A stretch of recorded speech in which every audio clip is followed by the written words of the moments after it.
Boa tarde, meu nome é Luiz Paulo. Estou gravando esse vídeo aqui participando de olericultura do professor Enio.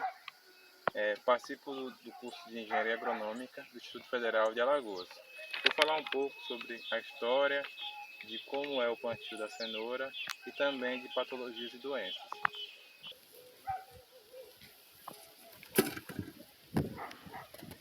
Como a gente pode observar aqui, não é um plantio convencional. O produtor que fez o plantio dessa cenoura aqui, ele tem só como intuito aproveitar as mangueiras de irrigação que já estão implantadas. E aí é um plantio aqui bem pequenininho, só para consumo familiar mesmo, para evitar que ele compre na feira e gaste. Tanto que ele fez um pouquinho de cenoura, um pouquinho de beterraba, tem um plantio de milho lá no fundo e também umas berinjelas. Tudo aqui para consumo familiar. Eu observei aqui e pude notar que o plantio dele tem alguns probleminhas que a gente vai falar mais para frente. Como vocês podem observar, a cenoura aqui que eu acabei de puxar. Outras aqui estão mais finas, só que também é uma cenoura bem rústica e não tem mesmo interesse, porque ela não apresenta nem um pouco das características desejadas assim pelo consumidor. Essa aqui no momento é uma cenoura bem pequenininha, ela não está no formato ovalar cilíndrico, né? Não ovalar, cilíndrico. E vou falar agora um pouco sobre a origem da cenoura. Os primeiros registros dessa hortaliça, elas vêm em torno do Afeganistão até a Ásia Central. As cenouras, elas podem ser encontradas amarelas, roxas e vermelhas. Essa cenoura aqui é uma cenoura alaranjada, só que é uma cenoura que já descende de uma variedade bem mais moderna. E antigamente você tinha essas três cores que não são tão próximas do que a gente costuma ver. Na disseminação pelo mundo, a cenoura ela caminhou pela Arábia e pelo norte da África, até chegar aqui na Península Ibérica e por volta do século X, na Europa. Com o passar do tempo, o processo de seleção originou a cenoura que a gente conhece, que é a cenoura laranja e a cenoura branca, que foram aí parentes distantes da cenoura moderna, trazida para o Brasil pelos portugueses. E aí, através de processos de modernização, de melhoramento, a gente conseguiu obter esse novo tipo de cenoura. Com relação à produção, o estado de Minas Gerais ele se destaca entre os demais por ter uma produção maciça e níveis bem elevados. E a cidade que se destaca também nesse mesmo estado é São Gotardo, que possui um nível de tecnologia aplicada para a cenoura bem avançado. Os demais estados que seguem é o Rio Grande do Sul, o Paraná, Goiás e a Bahia. Anualmente são cultivados em torno de 20 mil hectares, que resultam em uma produção de mais de 700 mil toneladas de cenouras. O clima também é um dos fatores que vai diferenciar algumas regiões e que vai proporcionar maior ou menor produção.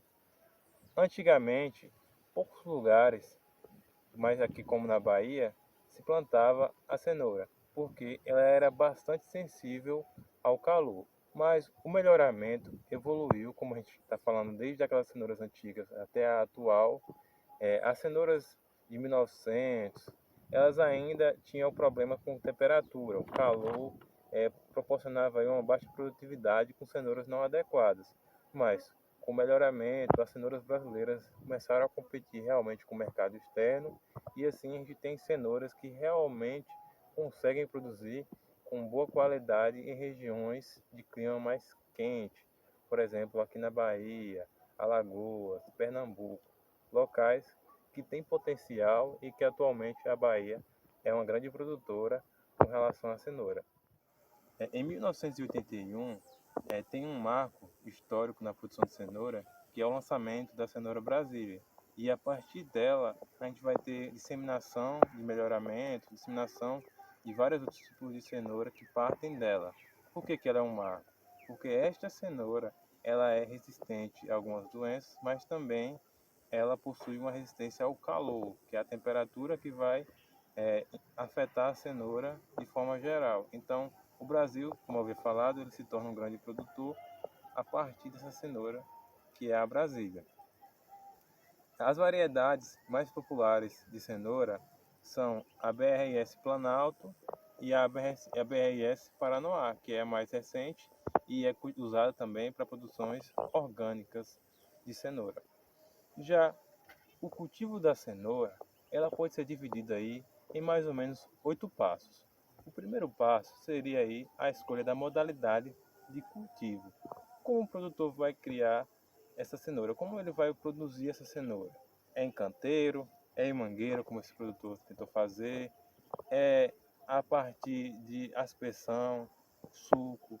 Sempre o produtor ele pode escolher a forma que ele quiser. Agora, cabe ao agrônomo ali orientar ele e falar, ó, essa forma que você quer produzir não é a mais adequada, porque pode gerar doenças, a rentabilidade não é tão alta.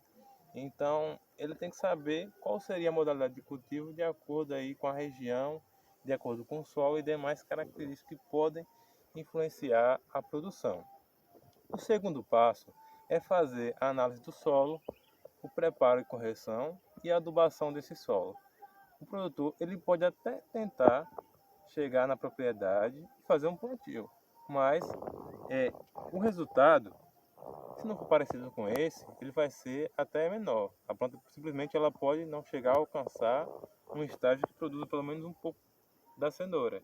Então, esse segundo passo é fundamental aí no cultivo da cenoura. O terceiro passo é a escolha da cultivar. Como eu havia falado, antigamente não se havia cenouras para o clima que a gente tem atualmente. Por exemplo, aqui na Bahia, o calor era muito intenso para a produtividade. Então, vai existir cenouras de clima mais cenouras de período aí de verão e cenouras de período de primavera. E aquelas que sem dupla aptidão, tanto para verão como para primavera. O quarto passo seria aí a semeadura. O produtor ele pode optar pela semeadura manual ou pela semeadura automática, que é mais fácil, porém ela precisa de ser uma propriedade grande, porque tem um valor agregado aí nessa atividade. O quinto passo para ser um produtor de cenoura é os tratos culturais. Por exemplo, a gente tem aqui esse conjunto aqui de cenouras. Não houve um desbaste. Então, eu vou puxar essa, vocês podem ver que ela está pequena. Também pequena. E essa aqui menor ainda. Então, quando não há um desbaste na produção de cenoura, elas competem entre si, costumam aí a sugar e não ter um pleno desenvolvimento das demais. O produtor pode até pensar, para que eu vou tirar se eu estou perdendo plantas? Mas o fruto, ele não tem valor comercial. Fruto não. A cenoura, ela não tem valor comercial. Assim, ele vai ter mais plantas, mas não vai poder aqui vender, por exemplo. Ele pode utilizar na propriedade, seja para galinha, para dar ração ao porco ou até consumo dele. Mas ainda assim, ele perde bastante. Aqui é uma propriedade que ele some. Mas se fosse plantar 1 hectare, 2 hectares, ele tem que aplicar esses tratos culturais também que são importantes. O sexto passo é o controle de pragas e doenças. Simplesmente pode acabar com a plantação dele se ele não fizer um controle ideal. E também, se ele fizer o contrário, que seria a aplicação de produtos em excesso, ele pode acabar com os predadores, que são os inimigos naturais das pragas, e assim ele pode estar gerando uma resistência à praga e ela também vai devastar a plantação dele, consumindo a folha e consumir a folha ou também o produto comercial aqui. O sétimo passo seria a colheita e a pós-colheita. Ele pode colher manualmente, né, com auxílio de pessoas que ele vai contratar para poder fazer essa colheita, ou também existem alguns estados, como também na cidade de São Gotardo, que é uma produção com colheita mecanizada. E o oitavo passo para se plantar a cenoura é a comercialização e agregação de valor dentro dessa cenoura aqui. Como vocês podem observar, se fosse uma cenoura com características agronômicas ideais, ele teria que retirar essa parte aérea e ensacar ela e fazer a comercialização ou guardar em um galpão um período curto. Morfologicamente, a cenoura é dividida em algumas partes. Vou mostrar para vocês aqui.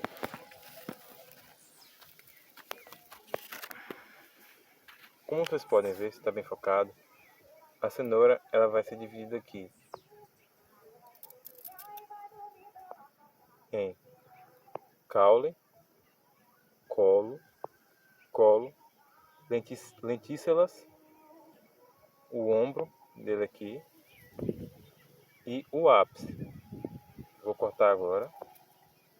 E vocês vão observar que bem no centro a gente tem o coração e em volta o córtex.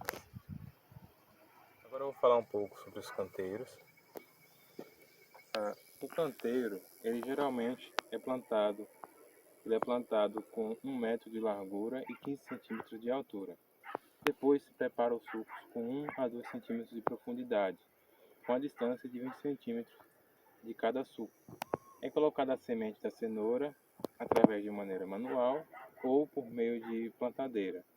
A distância geralmente é de 5 a 10 centímetros entre plantas, sendo que na hora do plantio não se faz esse distanciamento, porque a gente faz geralmente o desbaste, que é mais fácil de se controlar, a não ser que a plantadeira seja bem organizada mesmo. Também, se o produtor não quiser ficar abaixando, tem um tipo de plantadeira que é semi-manual, porque ela vem com um cilindro perfurado e com rodas nas laterais, e o produtor empurra como se estivesse empurrando a água, e assim a semente a plantadeira vai girando e vai caindo a semente. É algo bem rústico, mas ainda assim requer o desbaste. Já com relação aí às doenças e algumas patologias e algumas coisas relacionadas à cenoura, eu vou só citar mesmo o nome de cada um. Por exemplo, a gente vai ter como doença a podridão de pé e pós-emergência, a queima das folhas, a podridão das raízes e a incidência de nematóides. A incidência de nematóides é bem severa e desclassifica comercialmente a própria cenoura. Então, se a região é arenosa e tem a incidência de nematóides, aconselhamos que não se faça o plantio da cenoura nesse local. Aqui foi encontrado uns pés também com nematóides, e é o que é uma coisa bastante séria, e o produtor ele tem que fazer uma rotação de cultura para tentar diminuir a quantidade de nematóides. Outra coisa que é bem comum nessa plantação aqui, é a raiz bifurcada. Essa raiz bifurcada geralmente acontece porque o produtor está fazendo aqui um plantio na mangueira, ele não levanta o canteiro, então se ele levantasse o canteiro, ele evitaria aí que algumas pedras, ou até algum pedaço de raízes de outras culturas, ou uma raiz de alguma outra coisa, venha a gerar essa bifurcação. Quando a planta está nova e tem algum impedimento, gera esse tipo de problema de ordem fisiológica, que é a bifurcação. Outra coisa que é comum aqui nessa plantação é o ombro verde, ou também chamado de ombro roxo. Esse ombro roxo, ele acontece porque em alguns lugares tem uma incidência maior de sol e assim vem a acontecer essa questão do ombro verde, a incidência de sol sobre a raiz, e ele vem a descaracterizar também esse produto. Eu espero que vocês entendam um pouco do que eu falei. Esse vídeo é só uma forma de falar um pouco mais sobre a cultura da cenoura, de contribuir com as explicações que o professor ele deu em sala de aula. E se você que está vendo esse vídeo e não pagou a disciplina, não faz o curso de agronomia, é uma forma de explanar um pouco sobre a cultura da cenoura.